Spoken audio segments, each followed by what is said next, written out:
mga kaputik, kami palusong na ulit at natanggal na namin ang mga sagabal sa halaman.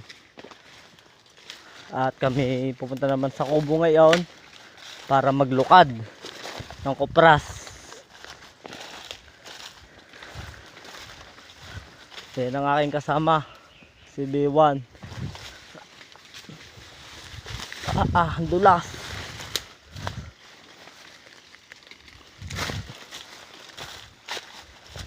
Yun na nga. Hindi ko na nabidyohan kanina na nasa taas kami at madulas. Baka malaglag pa ang cellphone. Basag. Kaya dito na ako nag-video sa baba.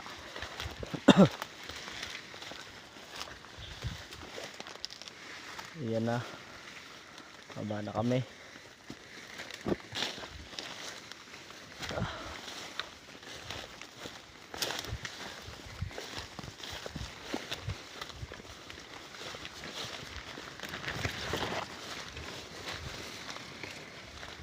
Lalaki naman ng gabi dito.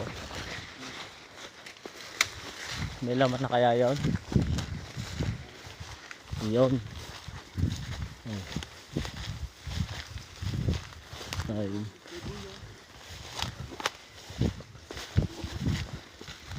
At sige na. At babalitaan ko na lang kayo ulit mamaya. Aming gagawin.